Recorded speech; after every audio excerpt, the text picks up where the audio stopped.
बिन सिमरन कर्मां दी निष्फलता। बिन सिमरन जैसे सर्प आर जारी, त्यों जीवै साकत नाम बिसारी। एक निमख जो सिमरन में जिया, कोट दिनस लाख सदा थिर थिया। रहाओ। बिन सिमरन त्रिग कर्म करास, काग बतन बिष्टा में वास। गौड़ी महला पंजवां। भावर्थ।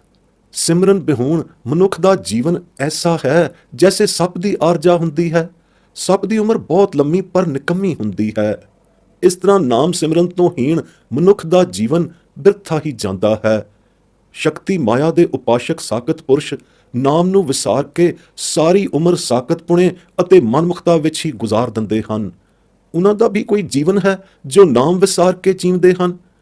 ਗੁਰੂ ਦੀਕਸ਼ਾਏ, ਗੁਰੂ ਦ੍ਰਿੜਾਏ, ਗੁਰਮਤਿ ਨਾਮ ਦੇ ਸਿਮਰਨ ਵਿੱਚ ਜੋ ਪ੍ਰਾਣੀ ਇੱਕ ਨਿਮਖ ਮਾਤਰ ਵੀ ਜੀਵਿਆ ਹੈ, ਉਹ ਲੱਖਾਂ ਕਰੋੜਾਂ ਦਿਨਾਂ ਤਾਈਂ ਸਦਾ ਸਦ ਅਸਥਿਰ ਜੀਵਨਾ ਥੀਵਿਆ ਹੈ। परंतु सिमरन तो सुंचा प्राणी जितने भी कर्म करता है, वो मनुख उस काग काउं दी न्याई हन जिस दा मूँह बिष्टा गंदगी नाल भरिया रहिंदा है।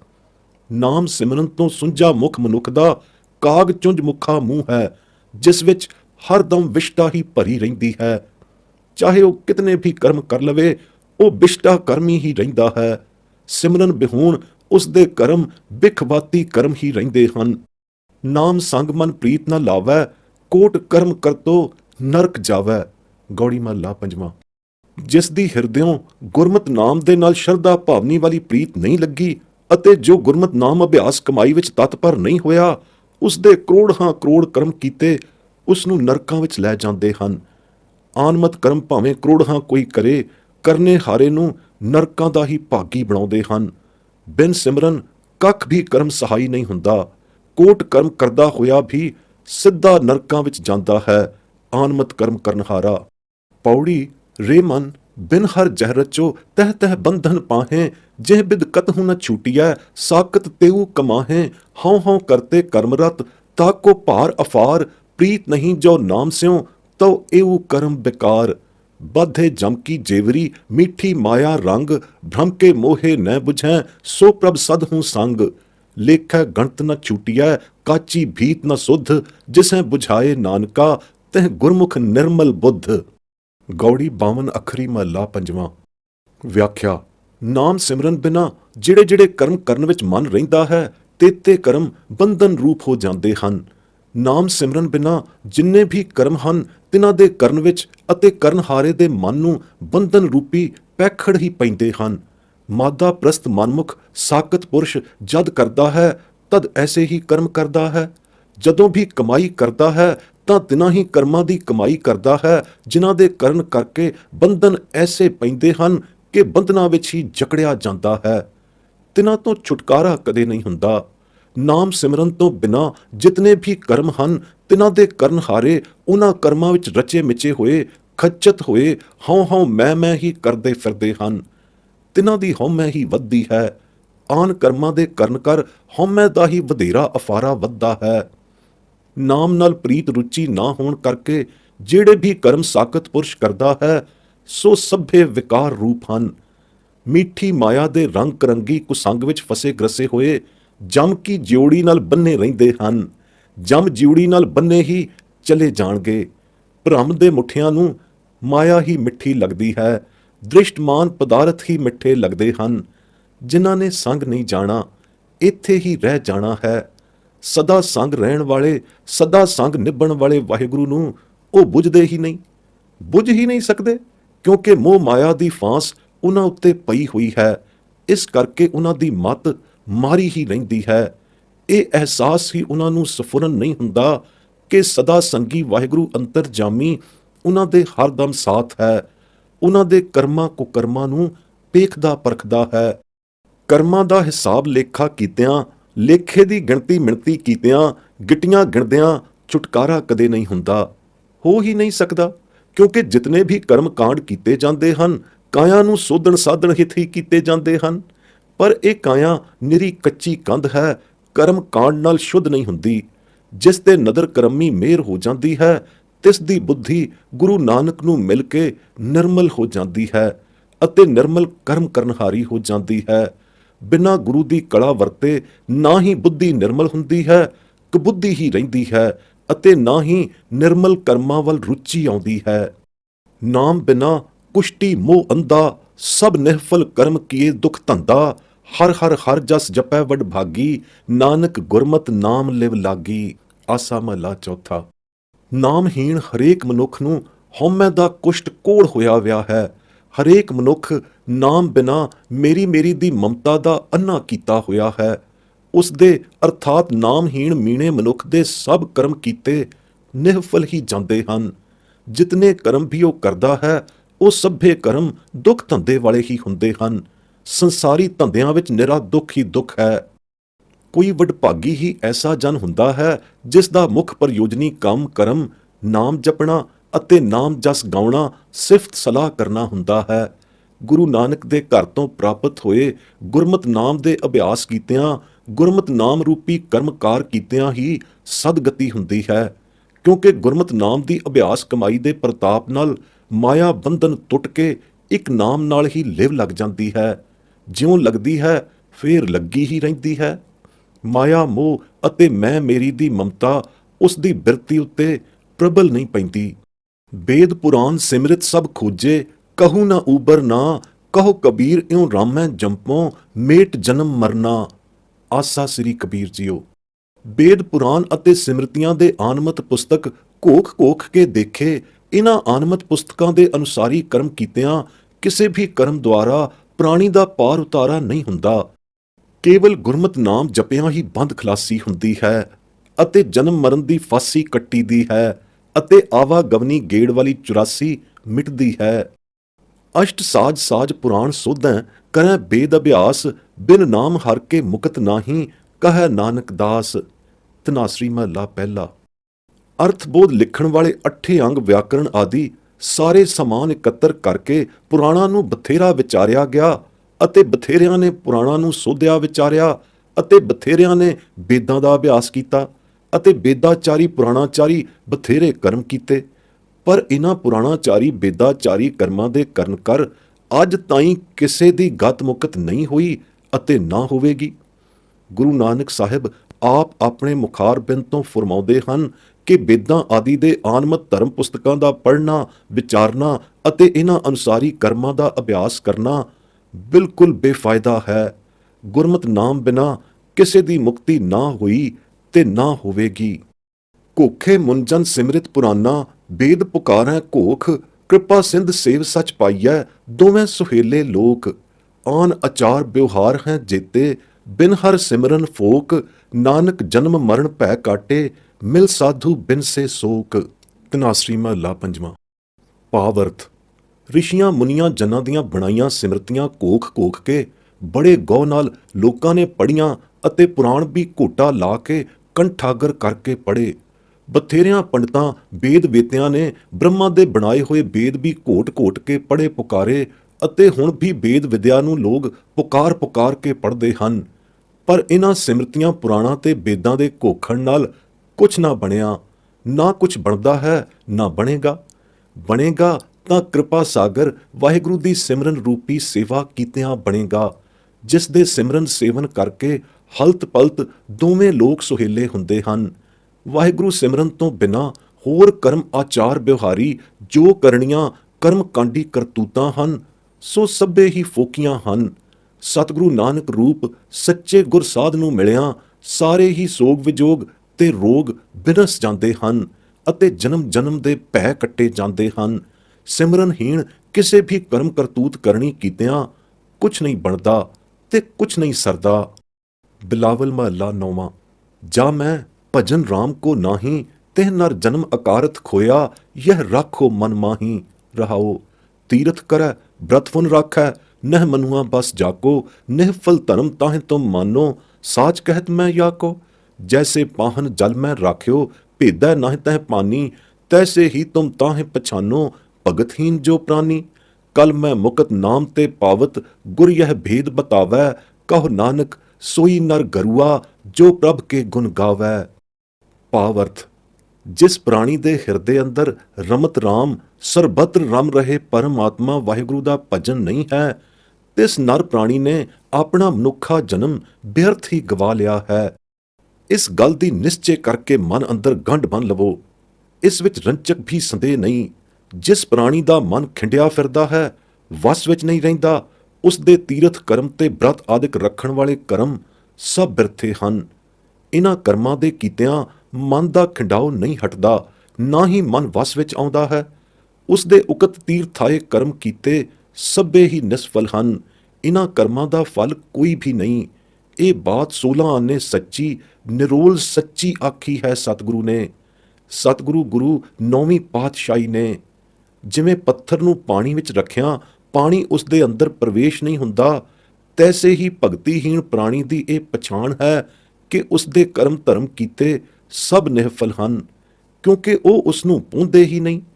ਸਤਿਗੁਰੂ ਨਾਨਕ 9ਵੇਂ ਗੁਰੂ ਪਾਤਸ਼ਾਹ ਇਹ ਤਤ ਭੇਦ ਵਾਲੀ ਬਾਤ ਭਾਕ ਕੇ ਫਰਮਾਉਂਦੇ ਹਨ ਕਿ ਕਲਯੁਗ ਅੰਦਰ ਕਲਿਆਣ ਮੁਕਤੀ ਕੇਵਲ ਨਾਮ ਦੇ ਸਿਮਰਨ ਤੋਂ ਹੀ ਮਿਲਦੀ ਹੈ ਅਤੇ ਨਾਮ ਗੁਰੂ ਤੋਂ, ਗੁਰੂ ਨਾਨਕ ਦੇਵ ਤੋਂ ਮਿਲਦਾ ਹੈ।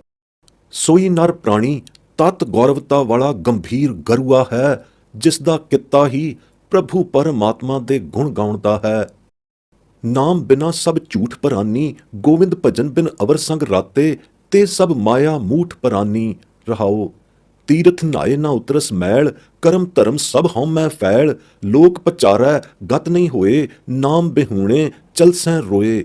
ਬਿਨ ਹਰ ਨਾਮ ਨਾ ਟੂਟਸ ਪਟਲ, ਸੋਧੇ ਸਾਸਤਰ ਸਿਮਰਿਤ ਸਗਲ, ਸੋ ਨਾਮ ਜਪੈ ਜਿਸ ਆਪ ਜਪਾਏ, ਸਗਲ ਫਲਾ ਸੇ ਸੂਖ ਸਮਾਏ। ਰਾਮਕਲੀ ਮਹੱਲਾ ਪੰਜਵਾਂ। ਭਾਵਅਰਥ। ਹੇ ਪ੍ਰਾਣੀ, ਨਾਮ ਬਿਨਾ ਜੋ ਕਰਮ ਪਸਾਰਾ ਜਗਤ ਵਿਖੇ ਵਰਤ ਰਿਹਾ ਹੈ, ਸਭ ਝੂਠਾ ਹੈ, ਨਿਰਾ ਹੀ ਝੂਠ ਹੈ। ਜਿਹੜੇ ਲੋਕ ਗੋਬਿੰਦ ਦਾ ਭਜਨ ਛੱਡ ਕੇ ਹੋਰਨਾਂ ਕਰਮਾਂ ਕਾਂਡਾਂ ਵਿੱਚ ਰੱਤੇ ਮੱਤੇ ਹੋਏ ਹਨ, ਉਹ ਪ੍ਰਾਣੀ ਸਭ ਮਾਇਆ ਦੇ ਮੁੱਠੇ ਹੋਏ ਹਨ। ਤੀਰਥ ਨਹਾਉਣ ਦਾ ਜੋ ਲੋਕਾਚਾਰੀ ਕਰਮ ਹੈ, ਇਹ ਬਿਰਥਾ ਹੈ, ਕਿਉਂਕਿ ਤੀਰਥ ਨਹਾਤਿਆਂ ਮੈਲ ਨਹੀਂ ਉਤਰਦੀ। ਇਸੇ ਤਰ੍ਹਾਂ ਹੋਰ ਜਿਤਨੇ ਵੀ ਆਨਮਤ ਦੇ ਕਰਮ ਧਰਮ ਹਨ, ਸਭ ਹਉਮੈ ਦਾ ਹੀ ਫੈਲਾਓ ਪਸਾਰਾ ਤੇ ਬਫਣ ਬਫਾਰਾ ਹਨ। ਇਨ੍ਹਾਂ ਆਨਮਤ ਕਰਮਾਂ ਧਰਮਾਂ ਦੇ ਕੀਤਿਆਂ ਹਉਮੈ ਦਾ ਅਫਰੇਮਾ ਅਫਾਰਾ ਸਗੋਂ ਹੋਰ ਵੱਧਦਾ ਹੈ। ਲੋਕਾਂ ਨੂੰ ਪਰਚਾਉਣ ਵਾਲੇ ਲੋਕਾਚਾਰੀ ਕਰਮ ਕੀਤਿਆਂ ਕਿਸੇ ਦੀ ਗਤੀ ਨਹੀਂ ਹੁੰਦੀ। ਨਾਮ ਬਿਹੂਣ ਕਰਮ ਕਰਨ ਵਾਲੇ ਜਿਹੜੇ ਵੀ ਲੋਕ ਜਗ ਵਿਖੇ ਹੋਏ ਹਨ ਜਾਂ ਹੋਣਗੇ, ਉਹ ਸਭੇ ਹੀ ਰੋ ਕੇ ਹੱਥ ਧੋ ਕੇ ਖਾਲੀ ਹੱਥੀਂ ਜਗ ਤੋਂ ਚਲੇ ਜਾਣਗੇ। ਪਛੋਤਾਂਦੇ ਤੇ ਰੋਂਦੇ ਰਵਾਂਦੇ ਹੀ ਚਲੇ ਜਾਣਗੇ। ਨਾਮ ਤੋਂ ਬਿਨਾਂ ਭਰਮ ਦੇ ਛੋੜ ਕਿਸੇ ਦੇ ਨਹੀਂ ਕੱਟੇ ਜਾਂਦੇ, ਕੱਟੇ ਜਾ ਸਕਦੇ ਹੀ ਨਹੀਂ। ਭਰਮ ਦੇ ਪਰਦੇ ਖੋਲਣਹਾਰਾ ਹੈ ਤਾਂ ਸਤਿਗੁਰੂ ਗੁਰੂ ਨਾਨਕ ਦੇਵ ਦਾ ਗੁਰੂ ਘਰਾਣਾ ਹੀ ਹੈ, ਨਹੀਂ ਤਾਂ ਹੋਰ ਕਿਸੇ ਮਤ ਮਤਾਂਤਰੀ ਕਰਮ ਧਰਮ ਦੁਆਰਾ ਇਹ ਛੋੜ ਨਹੀਂ ਕੱਟੇ ਜਾਂਦੇ ਤੇ ਇਹ ਪਰਦੇ ਭਰਮ ਦੇ ਨਹੀਂ ਖੁੱਲਦੇ। ਸਿਮਰਤੀਆਂ ਤੇ ਸ਼ਾਸਤਰ ਸਭ ਸੋਧ ਕੇ ਪੜਤਾਲੇ ਗਏ ਹਨ।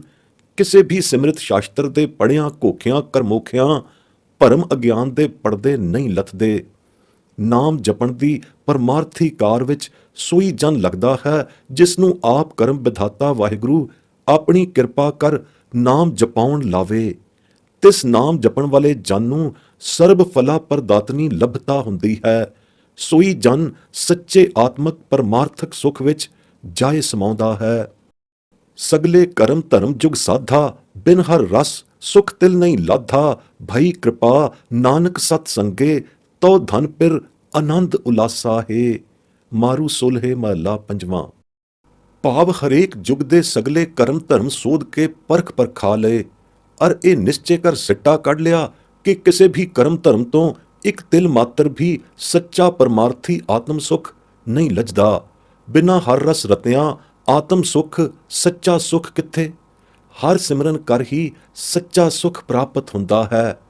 ਗੁਰੂ ਨਾਨਕ ਨੇ ਕਿਰਪਾ ਕੀਤੀ ਤਾਂ ਗੁਰੂ ਘਰ ਦਾ ਸਤਸੰਗ ਲੱਭਾ, ਤਾਂ ਹਰ ਸਿਮਰਨ ਤੇ ਸਿਮਰਨ ਰਸ ਪ੍ਰਾਪਤ ਹੋਇਆ। ਘਟ ਅੰਦਰੇ ਹੀ ਪ੍ਰੈ ਪ੍ਰੀਤਮ ਦਾ ਮਿਲਾਪ ਹੋ ਗਿਆ।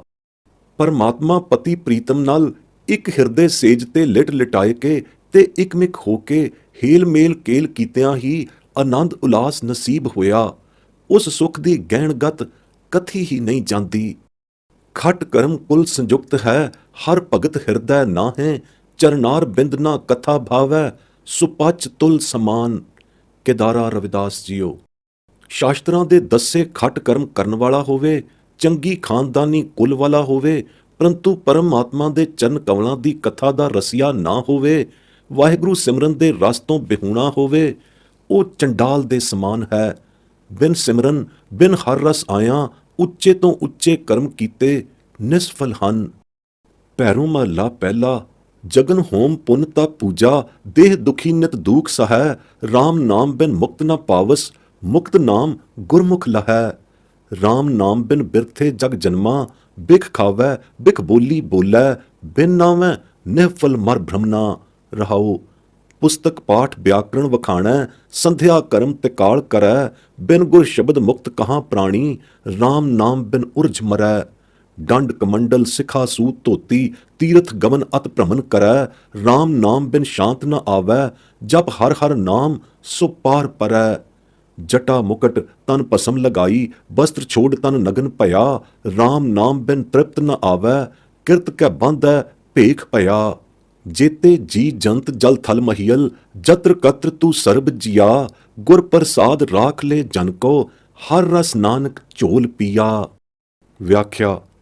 ਤਤ ਭਾਵ ਇਸ ਗੁਰਵਾਕ ਸਮੁੱਚੇ ਦਾ ਇਹ ਹੈ ਕਿ ਸਰਬ ਸ੍ਰੇਸ਼ਟ ਸਰਬੋਤਮ ਵਸਤੂ ਤਤ ਪਦਾਰਥ ਗੁਰਮਤਿ ਨਾਮ ਹੀ ਹੈ, ਜੋ ਕੇਵਲ ਗੁਰ ਪ੍ਰਸਾਦ ਕਰ ਹੀ ਮਿਲਦਾ ਹੈ, ਜਿਸ ਤੋਂ ਬਿਨਾਂ ਸਾਰੇ ਕਰਮ ਧਰਮ ਆਨਮਤੀਆਂ ਮਨਮਤੀਆਂ ਦੇ ਸਭ ਫਜ਼ੂਲ ਹਨ, ਨਿਰੀ ਖਲ ਜਗਣ ਵਾਲੇ ਹੀ ਹਨ, ਭਰਮਾਂ ਵਿੱਚ ਹੀ ਪਾਉਂਦੇ ਹਨ ਕਰਮ ਧਰਮ ਕਰਨ ਵਾਲੇ ਪ੍ਰਾਣੀ ਨੂੰ।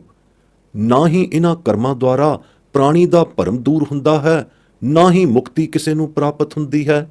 ਗੁਰਮਤਿ ਨਾਮ ਸਿਮਰਨ ਦੁਆਰਾ ਹੀ ਤਤ ਮੁਕਤ ਸ਼ਾਂਤੀ ਪ੍ਰਾਪਤ ਹੁੰਦੀ ਹੈ। ਪਾਰ ਬ੍ਰਹਮ ਪਰਮਾਤਮਾ ਹਰੇਕ ਥਾਨ ਪਰਿਪੂਰਨ ਅਤੇ ਹਾਜ਼ਰ ਨਾਜ਼ਰ ਦਿਸਦਾ ਹੈ। ਨਾਮ ਦੇ ਮੁਕਾਬਲੇ ਤੇ ਹੋਮ ਜਗ ਪੂਜਾ ਪਾਠ ਆਨਮਤ ਮਤਾਂਤ ਦੇ ਸਿਖਾ ਸੂਤ ਆਦਿ ਭੇਖ ਕਿਸੇ ਕੰਮ ਦੇ ਨਹੀਂ। ਵਿਸਥਾਰ ਵਿਆਖਿਆ ਇਸ ਗੁਰਵਾਕ ਦੀ ਇਹ ਹੈ। ਬਹੁਤ ਜਗ ਕੀਤੇ, ਜਗ ਦੇ ਹੋਮ ਕੀਤੇ, ਜਪ ਤਪ ਪੂਜਾ ਆਦਿ ਆਨਮਤ ਕਰਮ ਕੀਤੇ, ਸਭ ਨਿਹਫਲ ਹਨ। ਇਨ੍ਹਾਂ ਕਰਮਾਂ ਦੇ ਕੀਤਿਆਂ ਦੇਹੀ ਦੁਖੀ ਹੁੰਦੀ ਹੈ ਤੇ ਨਿਤ ਨਵੇਂ ਦੁੱਖ ਸਹਿੰਦੀ ਹੈ। ਹੋਰ ਹਾਸਲ ਕੁਝ ਨਹੀਂ ਹੁੰਦਾ। ਅਰਥ ਨਾ ਪਰਮਾਰਥ, ਕੁਝ ਵੀ ਸਿੱਧ ਨਹੀਂ ਹੁੰਦਾ। ਮੁਕਤੀ ਤਾਂ ਕੀ ਕਿਸੇ ਨੂੰ ਮਿਲਣੀ ਸੀ ਇਨ੍ਹਾਂ ਕਰਮਾਂ ਦੇ ਕੀਤਿਆਂ, ਕਿਉਂਕਿ ਮੁਕਤੀ ਦਾ ਘਰ ਦੂਰ ਹੈ, ਸਗੋਂ ਦੇਹੀ ਨੂੰ ਰੋਗ ਲੱਗ ਜਾਂਦੇ ਹਨ। ਵਰਮੀ ਮਾਰੀ ਤੇ ਸੱਪ ਕਦੇ ਨਹੀਂ ਮਰਦਾ। ਮਨ ਵੀ ਸ਼ੁੱਧ ਤੇ ਸ਼ਾਂਤ ਨਹੀਂ ਹੁੰਦਾ ਕਿਸੇ ਕਰਮ ਕਾਂਡੀ ਦਾ। ਗੁਰਮਤਿ ਨਾਮ ਦੁਆਰਾ ਰਮਤ ਰਾਮ ਜਪੇ ਬਿਨਾ ਮੁਕਤੀ ਕਦੇ ਨਹੀਂ ਮਿਲਦੀ। ਮੁਕਤੀ ਮਿਲਦੀ ਹੈ ਤਾਂ ਗੁਰਮਤਿ ਨਾਮ ਜਪਿਆਂ ਗੁਰਮੁਖ ਜਨਾਂ ਨੂੰ ਹੀ ਮਿਲਦੀ ਹੈ। ਜਿਸ ਨੂੰ ਗੁਰਮਤਿ ਰਮਤ ਰਾਮ ਪ੍ਰਾਪਤ ਨਹੀਂ ਹੋਇਆ, ਉਸ ਦਾ ਜਗ ਵਿੱਚ ਜਨਮਿਆ, ਜੰਮ ਕੇ ਮਨੁੱਖਾ ਜਨਮ ਧਾਰਿਆ, ਐਵੇਂ ਬਿਰਥਾ ਹੀ ਗਿਆ। ਉਸ ਦਾ ਜਗ ਵਿੱਚ ਜਿਉਣਾ ਪਸ਼ੂ ਤੋਂ ਵੀ ਭੈੜਾ ਹੈ। ਨਾਮ ਅੰਮ੍ਰਿਤ ਨੂੰ ਛੱਡ ਕੇ ਉਹ ਬਿਖ ਜੀਵਨੀ ਹੀ ਜੀਵਦਾ ਹੈ, ਬਿਖ ਹੀ ਖਾਂਦਾ ਹੈ, ਬਿਖਿਆ ਦੇ ਹੀ ਗ੍ਰਾਸ ਲੈਂਦਾ ਹੈ, ਬਿਖ ਦੇ ਹੀ ਘੁੱਟ ਪੀਂਦਾ ਹੈ, ਬਿਖ ਭਰੇ ਬੋਲ ਹੀ ਬੋਲਦਾ ਹੈ। ਇਉਂ ਅਹਨਸ ਬਿਖ ਬੋਲੀ ਬੋਲਦਿਆਂ ਹੀ ਉਸ ਦੀ ਅਵਰਦਾ ਬਿਹਾਉਂਦੀ ਹੈ ਅਤੇ ਨਾਮ ਤੋਂ ਬਿਨਾਂ ਨਿਹਫਲ ਹੀ ਜਾਂਦੀ ਹੈ। ਬਿਖਿਆ ਮਾਤੇ ਦਾ ਬਿਖਿਆ ਦੇ ਸੰਕਲਪਾਂ ਫੁਰਨਿਆਂ ਵਿੱਚ ਹੀ ਉਸ ਦਾ ਅੰਤ ਹੋ ਜਾਂਦਾ ਹੈ। ਅੰਤਕਾਲ ਬਿਖਿਆ ਦੇ ਸੰਕਲਪਾਂ ਫੁਰਨਿਆਂ ਨਾਲ ਜਾਨ ਜੋ ਨਿਕਲਦੀ ਹੈ। ਇਸ ਕਰਕੇ ਉਹ ਮਰ ਕੇ ਬਿਸ਼ਟਾ ਖਾਣੇ ਕਾਵਾਂ ਕੁੱਤਿਆਂ ਦੀਆਂ ਜੂਨਾਂ ਵਿੱਚ ਭਰਮਦਾ ਹੈ। ਇਹ 1,84 ਜੂਨੀਆਂ ਦਾ ਗੇੜ ਮੁੱਕਦਾ ਹੀ ਨਹੀਂ। ਭਾਵੇਂ ਸਾਰਾ ਦਿਨ ਵਿਆਕਰਣ ਆਦਿਕ ਆਨਮਤ ਪੁਸਤਕਾਂ ਦਾ ਪਾਠ ਕਰਦਾ ਰਹੇ ਤੇ ਤ੍ਰਿਕਾਲਾਂ ਪਈਆਂ ਤੇ ਸੰਧਿਆ ਕਰਮ ਵੀ ਕਰੇ, ਉਸ ਪ੍ਰਾਣੀ ਨੂੰ ਮੁਕਤੀ ਕਿੱਥੇ? ਇਹਨਾਂ ਕਰਮਾਂ ਦੇ ਕੀਤਿਆਂ ਮੁਕਤੀ ਕਦੇ ਨਹੀਂ ਮਿਲਦੀ। ਮੁਕਤ ਪਦਾਰਥ ਪ੍ਰਾਪਤ ਹੁੰਦਾ ਹੈ ਤਾਂ ਗੁਰਮਤਿ ਨਾਮ ਦੇ ਅਭਿਆਸ ਤੋਂ ਹੁੰਦਾ ਹੈ। ਗੁਰਮਤਿ ਨਾਮ ਦਾ ਅਭਿਆਸ ਦ੍ਰਿੜ ਹੁੰਦਾ ਹੈ ਗੁਰ ਸ਼ਬਦ ਗੁਰ ਦੀਖਿਆ ਤੋਂ, ਜੋ ਗੁਰੂ ਸਰੂਪ ਪੰਜਾਂ ਪਿਆਰਿਆਂ ਦੁਆਰੇ ਪ੍ਰਾਪਤ ਹੁੰਦੀ ਹੈ ਹਰ ਇੱਕ ਪਰਮਾਰਥ ਦੇ ਜਗਿਆਸੂ ਨੂੰ। ਨਹੀਂ ਤਾਂ ਨਾਮ ਸਿਮਰਨ ਬਾਝੋਂ ਹੋਰ ਕਰਮਾਂ ਕਾਂਡਾਂ ਦੇ ਕਰਨਹਾਰੇ ਇਹਨਾਂ ਕਰਮਾਂ ਕਾਂਡਾਂ ਦੇ ਜੰਜਾਲ ਝਮੇਲੇ ਵਿੱਚ ਹੀ ਉਲਝ ਕੇ ਮਰ ਜਾਂਦੇ ਹਨ।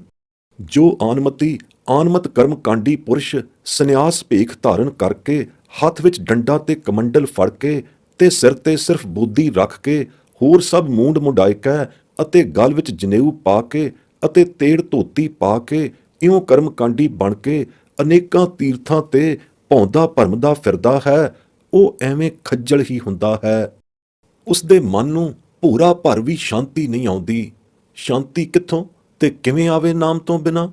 ਨਾਮ ਉਹ ਜਪਦਾ ਨਹੀਂ, ਜਪੇ ਕਿ ਕੁਰ ਗੁਰੂ ਘਰ ਬਿਨਾ, ਗੁਰੂ ਦਾ ਸਿੱਖ ਬਣੇ ਬਿਨਾ, ਨਿਰਾ ਨਿਗੁਰਾ ਰਹੇ ਤੇ ਨਾਮ ਉਸ ਨੂੰ ਮਿਲਦਾ ਨਹੀਂ। ਨਾਮ ਜਪੇ ਤਾਂ ਉਸ ਦਾ ਪਾਰ ਉਤਾਰਾ ਹੋਵੇ। ਫੇਰ ਜੋ ਹੋਰ ਸੁਆਹ ਲਾ ਕੇ ਲੰਮੀਆਂ ਜਟਾਂ ਬਣਾਉਣ ਤੇ ਵਧਾਉਣ ਦਾ ਉਹ ਸਾਧਨ ਕਰਦਾ ਹੈ, ਲੰਮੀਆਂ ਜਟਾਵਾਂ ਦਾ ਲੰਮ ਚੁੜਾ ਵਾਲਾ ਜੂੜਾ ਸਿਰ ਤੇ ਬੰਨ੍ਹਦਾ ਹੈ ਅਤੇ ਤਨ ਸਰੀਰ ਉੱਤੇ ਮਲ ਕੇ ਭਸਮ ਚੜਾ ਲੈਂਦਾ ਹੈ। ਸਰੀਰ ਦੇ ਸਾਰੇ ਬਸਤਰ ਉਤਾਰ ਕੇ ਸੁਆਹ ਵਿਭੂਤ ਸਰੀਰ ਤੇ ਰੁਮਾਏ ਕੇ ਤਨੋਂ ਨੰਗਮ ਨੰਗਾ ਸਾਧ ਬਣ ਕੇ ਪਰਪੰਚ ਰਚ ਲੈਂਦਾ ਹੈ ਤੇ ਨਾਂਗਿਆਂ ਵਾਲਾ ਭੇਖ ਬਣਾ ਕੇ ਨਗਨ ਸਾਧ ਬਣ ਬੈਂਦਾ ਹੈ। ਉਹ ਐਵੇਂ ਭਟਕਦਾ ਹੀ ਫਿਰਦਾ ਹੈ। ਉਸ ਦੀ ਭਟਕਣਾ ਮਿਟਦੀ ਨਹੀਂ, ਉਸ ਦੀ ਤ੍ਰਿਸ਼ਨਾ ਮਰਦੀ ਨਹੀਂ, ਉਸ ਨੂੰ ਤ੍ਰਿਪਤੀ ਕਿਤੋਂ ਵੀ ਨਹੀਂ ਆਉਂਦੀ। ਇਹਨਾਂ ਭੇਖਾਂ ਵਿੱਚ ਤ੍ਰਿਪਤੀ ਸ਼ਾਂਤੀ ਨਹੀਂ ਹੈ। ਗੁਰਮਤਿ ਨਾਮ ਅਭਿਆਸ ਕਮਾਈ ਵਿੱਚ ਹੀ ਹੈ। ਨਾਮ ਅਭਿਆਸ ਕਮਾਈ ਬਿਨਾ, ਗੁਰਮਤਿ ਨਾਮ ਦੇ ਸਿਮਰਨ ਬਿਨਾ, ਕਿਸੇ ਵੀ ਕਰਮ ਕਾਂਡ ਜਾਂ ਭੇਖ ਦੇ ਧਾਰਨ ਕੀਤਿਆਂ ਤ੍ਰਿਪਤੀ ਨਹੀਂ ਆਉਂਦੀ। ਸਗੋਂ ਅਜਿਹੇ ਹੀ ਪਖੰਡ ਕਰਮਾਂ ਦੀ ਕਿਰਤ ਕਮਾਈ ਦਾ ਫੇੜਿਆ ਵੇੜਿਆ ਹੋਇਆ ਭੇਖਾਂ ਦੇ ਗੇੜ ਵਿੱਚ ਹੀ ਪਿਆ ਰਹਿੰਦਾ ਹੈ। ਜਲਾਂ ਵਿੱਚ, ਥਲਾਂ ਵਿੱਚ ਅਰਥਾਤ ਪਾਣੀ ਦੇ ਸਾਗਰਾਂ ਵਿੱਚ ਪਾਣੀ ਦੇ ਜੰਤ ਜਿਤਨੇ ਵੀ ਹਨ ਅਤੇ ਸੁੱਕੀ ਧਰਤੀ ਥਲ ਉੱਤੇ ਰਹਿਣ ਵਾਲੇ ਜਿਤਨੇ ਵੀ ਚਰਾਚਰ ਜੀਵ ਹਨ ਅਤੇ ਧਰਤੀ ਤੇ ਅਸਮਾਨ ਵਿਚਕਾਰਲੇ ਪੁਲਾੜ ਮੱਧੇ ਉਡਾਰੀਆਂ ਲਾਉਣ ਵਾਲੇ ਪੰਛੀ ਹਨ ਅਤੇ ਜਿੱਥੇ ਕਿੱਥੇ ਵੀ ਹਨ, ਹੇ ਵਾਹਿਗੁਰੂ, ਤੂੰ ਇਹਨਾਂ ਸਰਬੱਤਰ ਜੀਵਾਂ ਅੰਦਰ ਵਰਤ ਰਿਹਾ ਹੈ। ਪਰ ਸਾਰੇ ਜੀਵ ਅਗਿਆਨ ਭਰਮ ਦੇ ਮਾਰੇ ਹੋਏ, ਹੇ ਵਾਹਿਗੁਰੂ, ਤੈਨੂੰ ਛੱਡ ਕੇ ਅਤੇ ਤੇਰੇ ਨਾਮ ਸਿਮਰਨ ਨੂੰ ਛੱਡ ਕੇ ਹੋਰ ਬਿਖ ਮਾਇਆ ਦੇ ਕਰਮਾਂ ਵਿੱਚ ਪ੍ਰਵਿਰਤ ਹੋ ਰਹੇ ਹਨ।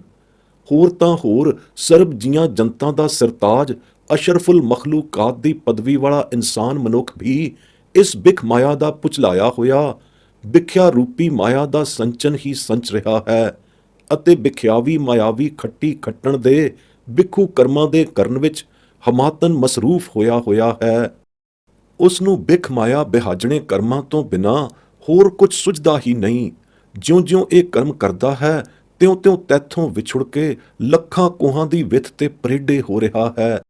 ਇਹਨਾਂ ਇਨਸਾਨਾਂ ਵਿੱਚੋਂ ਜਿਸ ਕਿਸੇ ਨੂੰ ਇਸ ਮਾਇਆ ਬਿਖਿਆ ਦੀ ਉਲਝਣ ਵਿੱਚੋਂ, ਮਾਇਆ ਦੀ ਚਿੱਕੜ ਵਾਲੀ ਗੱਡਣ ਵਿੱਚੋਂ ਗੁਰ ਪ੍ਰਸਾਦ ਕਰ ਨਿਕਲਣ ਦਾ ਵਡਭਾਗਾ ਅਵਸਰ ਮਿਲਿਆ ਹੈ, ਤਿਸ ਨੂੰ ਗੁਰੂ ਨਾਨਕ ਨੇ ਆਪਣੇ ਘਰ ਗੁਰੂ ਘਰ ਵਿੱਚ ਲਿਆਏ ਕਹਿ ਦੀਕਸ਼ਾਏ ਕਹਿ ਅੰਮ੍ਰਿਤ ਨਾਮ ਦਾ ਗੱਫਾ ਬਖਸ਼ਿਆ ਹੈ।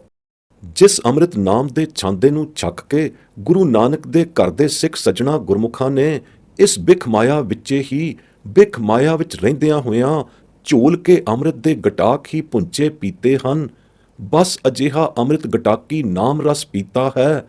ਬਾਂਹ ਪਕੜ ਕੇ ਤਿਨਾਂ ਨੂੰ ਆਪ ਹੀ ਗੁਰੂ ਕਰਤਾਰ ਨੇ ਰੱਖ ਲੀਤਾ ਹੈ। ਜਿਨ੍ਹਾਂ ਦੀ ਇਸ ਪ੍ਰਕਾਰ ਗੁਰ ਪ੍ਰਸਾਦ ਕਰ ਰੱਖਿਆ ਹੋਈ ਹੈ ਤੇ ਸਭ ਭੌਜਲੋਂ ਪਾਰ ਪਏ ਹਨ। ਮੁਕਤੀ ਉਹਨਾਂ ਦੇ ਚਰਨ ਚੁੰਮਦੀ ਫਿਰਦੀ ਹੈ। ਬਿਨ ਹਰ ਭਜਨ ਜੇਤੇ ਕਾਮ ਕਰੀਐ ਤੇਤੇ ਬਿਰਥੇ ਜਾਹੇ, ਪੂਰਨ ਪਰਮਾਨੰਦ ਮਨ ਮੀਠੋ ਤਿਸ ਬਿਨ ਦੂਸਰ ਨਾਹੇ। ਜਪ ਤਪ ਸੰਜਮ ਕਰਮ ਸੁਖ ਸਾਧਨ ਤੁਲਨਾ ਕਛੁਐ ਲਾਹੇ, ਚਰਨ ਕਮਲ ਨਾਨਕ ਮਨ ਬੇਧਿਓ ਚਰਣਾ ਸੰਗ ਸਮਾਹੇ। ਸਾਰੰਗ ਮਹਲਾ ਪੰਜਵਾਂ। ਵਿਆਖਿਆ। ਵਾਹਿਗੁਰੂ ਦੇ ਭਜਨ ਬਿਨਾਂ ਹੋਰ ਜਿਤਨੇ ਵੀ ਕੰਮ ਅਤੇ ਕਰਮ ਕਰੀਦੇ ਹਨ, ਤਿਤਨੇ ਹੀ ਸਭ ਬਿਰਥੇ ਜਾਂਦੇ ਹਨ। ਜਿਨ੍ਹਾਂ ਦੇ ਹਿਰਦੇ ਅੰਦਰ ਪੂਰਨ ਪਰਮਾਨੰਦ ਮਨਮੋਹਨ ਵਾਹਿਗੁਰੂ ਦਾ ਨਾਮ ਹੀ ਵਸਿਆ ਹੋਇਆ ਹੈ ਅਤੇ ਨਾਮ ਬਿਨਾਂ ਦੂਜੇ ਭਾਵ ਵਾਲਾ ਕੋਈ ਵੀ ਸੰਸਕਾਰ ਨਹੀਂ ਸਮਾਇਆ ਹੋਇਆ, ਉਸ ਦੇ ਮੁਕਾਬਲੇ ਵਿੱਚ ਸਾਰੇ ਜਪ ਤਪ ਸੰਜਮ, ਇੰਦਰੀਆਂ ਨੂੰ ਦਮਨ ਕਰਨ ਦੇ ਯਤਨ ਅਤੇ ਸਾਰੇ ਸੰਸਾਰੀ ਸੁਖ ਵਾਸ਼ਨਾ ਵਾਲੇ ਕਰਮ ਤਿਲ ਭਰ ਵੀ ਤੁਲਤਾ ਨਹੀਂ ਰੱਖਦੇ। ਗੁਰੂ ਨਾਨਕ ਦੇ ਘਰ ਦੇ ਗੁਰਮੁਖ ਅਭਿਆਸੀ ਜਨਾਂ ਨੂੰ ਜੋ ਆਤਮ ਸੁਖ ਨਾਮ ਜਪ ਕੇ ਚਰਨ ਕਮਲਾਂ ਦੀ ਮੌਜ ਮਾਣਨ ਦਾ ਨਸੀਬ ਹੋਇਆ ਹੈ, ਉਸ ਦੇ ਸਮਾਨ ਹੋਰ ਕੋਈ ਸੁਖ ਨਹੀਂ। ਲੱਖਾਂ ਆਨਮਤ ਕਰਮਾਂ ਦੇ ਕੀਤਿਆਂ ਤਸੂ ਮਾਤਰ ਵੀ ਸੁਖ ਪ੍ਰਾਪਤ ਨਹੀਂ ਹੁੰਦਾ, ਚਰਨ ਕਮਲਾਂ ਦੀ ਮੌਜ ਦੇ ਪਰਮ ਆਨੰਦੀ ਸੁਖ ਦੇ ਬਰਾਬਰ। ਜਿਨ੍ਹਾਂ ਗੁਰੂ ਘਰ ਦੇ ਗੁਰਮੁਖ ਜਨਾਂ ਨੇ ਅਕਾਲ ਪੁਰਖ ਦੇ ਚਰਨ ਕਮਲਾਂ ਦੀ ਮੌਜ ਵਿੱਚ ਹੀ ਮਨ ਹਿਰਦੇ ਨੂੰ ਬੇਧਿਆ ਹੋਇਆ ਹੈ, ਉਹ ਬਸ ਚਰਨਾਂ ਕਮਲਾਂ ਦੀ ਮੌਜ ਵਿੱਚ ਹੀ ਸਦਾ ਸਮਾਏ ਰਹਿੰਦੇ ਹਨ। ਗੁਰੂ ਨੂੰ ਧਾਰਨ ਕਰਕੇ, ਗੁਰੂ ਦੁਆਰਿਓਂ ਗੁਰ ਦੀਖਿਆ ਮਿਲਣ ਕਰਕੇ ਵਾਹਿਗੁਰੂ ਦਾ ਸਿਮਰਨ ਕਰਨ ਨਾਲ ਹੀ ਪਾਪਾਂ ਦਾ, ਪਾਪ ਕਰਮਾਂ ਦਾ ਦਹਨ ਹੁੰਦਾ ਹੈ। ਪਾਪ ਅਤੇ ਪਾਪ ਕਰਮ ਦੂਰ ਹੁੰਦੇ ਹਨ। ਖੱਟ ਕਰਮ ਆਦਿ ਆਨਮਤ ਕਰਮਾਂ ਦੇ ਯਤਨ ਸਭ ਨਿਸਫਲ ਹਨ ਯਥਾ ਗੁਰਵਾਕ। ਕਾਨੜਾ ਮਹੱਲਾ ਪੰਜਵਾਂ। ਪ੍ਰਭ ਕਹਿਨ ਮਲਨ ਦਹਿਨ ਲਹਿਨ ਗੁਰ ਮਿਲੇ, ਆਨ ਨਹੀਂ ਉਪਾਓ ਰਹਾਓ। ਤਟਨ ਖਟਨ ਜਟਨ ਹੋਮਨ, ਨਾਹੀ ਡੰਡ ਧਾਰ ਸੁਆਓ। ਜਤਨ ਭੰਤਨ ਤਪਨ ਭ੍ਰਮਨ, ਅਨਿਕ ਕਥਨ ਕਥ ਤੇ, ਨਹੀਂ ਥਾ ਪਾਈ ਠਾਉ। ਸੋਧ ਸਗਰ ਸੋਧਨਾ, ਸੁਖ ਨਾਨਕਾ ਭਜ ਨਾਉ। ਤਾਤਪਰੈ ਵਿਆਖਿਆ। ਵਾਹਿਗੁਰੂ ਨਾਮ ਦਾ ਉਚਾਰਨ ਮਾਤਰ ਹੀ ਪਾਪ ਕਰਮਾਂ ਦੀਆਂ ਕੋਟ ਮੈਲਾਂ ਨੂੰ ਦਹਨ ਦਾਹ ਸਿੱਟਣ ਸਾੜ ਦੇਣ ਲਈ ਸਮਰੱਥ ਹੈ। ਪਰੰਤੂ ਇਸ ਗੁਰਮਤਿ ਨਾਮ ਦੇ ਸਿਮਰਨ ਨੂੰ ਲਹੀਦਾ ਹਾਸਲ ਕਰੀਦਾ ਹੈ ਗੁਰੂ ਨੂੰ ਮਿਲ ਕੇ ਹੀ। ਜੋ ਇਸ ਗੁਰਮਤਿ ਨਾਮ ਦੇ ਸਿਮਰਨ ਨੂੰ ਹਾਸਲ ਕਰਦੇ ਹਨ ਸੋ ਗੁਰੂ ਨੂੰ ਮਿਲ ਕੇ ਹੀ, ਗੁਰੂ ਧਾਰਨ ਕਰਕੇ ਹੀ ਕਰਦੇ ਹਨ। ਨਿਗੁਰਿਆਂ ਗੁਰੂ ਹੀਣਿਆਂ ਨੂੰ ਇਹ ਨਾਮ ਤੇ ਨਾਮ ਦਾ ਸਿਮਰਨ ਨਹੀਂ ਮਿਲਦਾ। ਹੋਰ ਕੋਈ ਉਪਾਅ ਹੈ ਹੀ ਨਹੀਂ ਨਾਮ ਸਿਮਰਨ ਦੇ ਮਿਲਣ ਦਾ। ਤਟ ਤੀਰਥਾਂ ਤੇ ਵਸਣਾ, ਤੀਰਥਾਂ ਦੇ ਕੰਢਿਆਂ ਕਿਨਾਰਿਆਂ ਤੇ ਜਾ ਵਾਸਾ ਕਰਨਾ, ਖਟ ਕਰਮਾਂ ਦਾ ਕਰਨਾ, ਜਟਾਂ ਧਾਰਨੀਆਂ, ਹੋਮ ਯਗ ਆਦਿਕ ਕਰਮ ਕਰਨੇ, ਜੋਗੀਆਂ ਵਾਂਗੂ ਖਿੰਥਾ ਡੰਡਾ ਧਾਰੀ ਬਣਨਾ, ਇਹ ਸਭ ਪਖੰਡ ਕਰਮ ਕਿਸੇ ਵੀ ਅਰਥ ਨਹੀਂ, ਸਭ ਬੇਅਰਥ ਨਿਕੰਮੇ ਹਨ। ਇਨ੍ਹਾਂ ਕਰਮਾਂ ਦੁਆਰਾ ਅਸਲ ਮਨੋਰਥ ਸਿੱਧੀ ਨਹੀਂ ਹੁੰਦੀ। ਭਾਂਤ ਭਾਂਤ ਦੇ ਅਨੇਕ ਪ੍ਰਕਾਰ ਆਨਮਤ ਯਤਨ ਕਰਨੇ ਅਰ ਬਹੁ ਬਹੁ ਭਾਂਤੀ ਤਪ ਸਾਧਣੇ, ਐਵੇਂ ਥਾਉ ਥਾਈ ਭੌਂਦੇ ਭਰਮਦੇ ਫਿਰਨਾ, ਮਨ ਉਕਤ ਕਥਨੀਆਂ ਕਥਦੇ ਫਿਰਨਾ, ਇਨ੍ਹਾਂ ਕਰਮਾਂ ਦੇ ਕਰਨ ਕਰ ਦਰਗਾਹ ਅੰਦਰ ਜਾ ਕੇ ਕੋਈ ਠੌਰ ਠਿਕਾਣਾ ਨਹੀਂ ਮਿਲਦਾ। ਨਾ ਹੀ ਬੇਅੰਤ ਵਾਹਿਗੁਰੂ ਦੀ ਥਾਂ ਪਾਈ ਜਾ ਸਕਦੀ ਹੈ। ਹੋਰ ਸਭ ਸਾਧਨ ਆਨਮਤ ਕਰਮਾਂ ਦੇ ਠੋਕ ਵਜਾ ਕੇ ਅਜ਼ਮਾਏ ਗਏ ਹਨ, ਸਗਰੀ ਸੋਧਨਾ ਬਣਾ ਕੇ ਸੋਧੀ ਗਈ ਹੈ। ਸੱਚਾ ਸੁਖ ਇਸੇ ਵਿੱਚ ਹੈ ਕਿ ਗੁਰੂ ਨਾਨਕ ਸੁਮਤਿਆ ਹੋਇਆ, ਦੀਕਸ਼ਾਤਿਆ ਹੋਇਆ ਨਾਮ ਹੀ ਜਪਿਆ ਜਾਵੇ, ਖਿੰਨ ਨਾ ਵਿਸਾਰਿਆ ਜਾਵੇ। ਹੋਰ ਕਰਮ ਧਰਮ ਸਭ ਵਿਸਰ ਜਾਣ ਤਾਂ ਨਿਸੰਗ ਵਿਸਰ ਜਾਣ, ਕੋਈ ਪਰਵਾਹ ਨਹੀਂ। ਪਰਵਾਹ ਹੈ ਤਾਂ ਇੱਕੋ ਗੱਲ ਦੀ ਹੈ ਕਿ ਨਾਮ ਨਾ ਵਿਸਰੇ, ਇੱਕ ਪਲ ਚਸਾ ਨਾ ਵਿਸਰੇ। ਨਾਮ ਨਾ ਵਿਸਰੋਂ ਇੱਕ ਖਿੰਨ ਚਸਾ, ਇਹ ਕੀਜੈ ਦਾਨਾ ਰਹਾਓ। ਆਸਾ ਮਹੱਲਾ ਪੰਜਵਾਂ। ਨਾਮ ਨਾ ਬਿਸਰੈ ਤਬ ਜੀਵਨ ਪਾਈਐ, ਬਿਨਤੀ ਨਾਨਕ ਇਹ ਸਾਰੈ। ਸਾਰੰਗ ਮਹੱਲਾ ਪੰਜਵਾਂ। ਬਿਨ ਨਾਵੇਂ ਜੇ ਕਰਮ ਕਮਾਵਣੇ, ਨਿਤ ਹਉਮੈ ਹੋਏ ਖੁਆਰ। ਜਲ ਹਸਤੀ ਮਲ ਨਾ ਵਾਲੀਐ, ਸਿਰ ਭੀ ਫਿਰ ਪਾਵੈ ਛਾਰ। ਹਰ ਮੇਲੋ ਸਤਿਗੁਰ ਦਇਆ ਕਰ, ਮਨ ਵਸੈ ਏਕੰਕਾਰ। ਜਿਨ ਗੁਰਮੁਖ ਸੁਣ ਹਰ ਮੰਨਿਆ, ਜਨ ਨਾਨਕ ਤਿਨ ਜੈਕਾਰ। ਮਹੱਲਾ ਪੰਜਵਾਂ। ਕਾਨੜੇ ਕੀ ਵਾਰ। ਵਿਆਖਿਆ। ਨਾਮ ਸਿਮਰਨ ਤੋਂ ਬਿਨਾਂ ਜਿਹੜੇ ਕਰਮ ਕਮਾਏ ਜਾਂਦੇ ਹਨ, ਉਹਨਾਂ ਕਰਮਾਂ ਦੇ ਕਰਨ ਕਰਕੇ ਹਉਮੈ ਵਿੱਚ ਹੀ ਨਿਤ ਖੁਆਰ ਖੱਜਲ ਹੋਈਦਾ ਹੈ। ਉਕਤ ਕਰਮ ਕੀਤੇ ਐਸੇ ਹੀ ਖਾਕ ਵਿੱਚ ਮਿਲ ਜਾਂਦੇ ਹਨ, ਨੇਸ ਤੋਂ ਨਾਬੂਦ ਹੋ ਜਾਂਦੇ ਹਨ।